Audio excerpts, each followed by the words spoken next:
মাত্র ২০০ টাকায় এমন মজাদার টাপকেকগুলো পেলে কেমন লাগে বলেন তো? কয়েকদিন পরপরই আমার টাপকেক খেতে খুব ইচ্ছে করে। আর তখনই ঝটপট করে অর্ডার করে ফেলি কেকজেন পেজ থেকে মজার এই টাপকেকগুলো।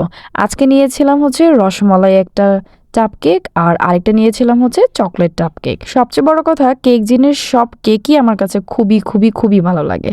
আর এর জন্যই প্রত্যেকবার আমার যখনই কেক খেতে ইচ্ছে করে আমি মোটামুটি কেকজেন পেজ থেকে অর্ডার করে ফেলি। বলতে পারেন এটা আমার কাছে ট্রাস্টেবল একটা পেজ, যেখান থেকে কেক অর্ডার করলে আমি কখনো ঠকবে না, এটা আমি 100% শিওর। আপনারা যারা এই টাপকেকগুলো বাসায় নিয়ে খেতে চাচ্ছেন তারা কিন্তু অর্ডার করে ফেলতে পারেন কেকজেন পেজ থেকে। মাত্র ২০০ টাকায় এক একটা টাপকেক আপনারা পেয়ে যাবেন। যদিও এই ২০০ টাকা কিন্তু ওনারা অফারে দিচ্ছে, এমনিতে রেগুলার প্রাইস কিন্তু ২৫০ টাকা। সো যারা হচ্ছে এই মজাদার টাপকেকগুলো নিতে চাচ্ছেন বা এমনিতে কোনো ওকেশনালি কেক নিতে চাচ্ছেন তারা কিন্তু যোগাযোগ করতে পারেন কেকজেন পেজে। ময়মনসিংহের ভেতর যে কোনো জায়গা থেকে আপনি অর্ডার করলে ফুল ক্যাশ অন ডেলিভারিতে পেয়ে যাবেন। সো আজকের জন্য এই পর্যন্তই। টাটা বাই বাই, আল্লাহ হাফিজ।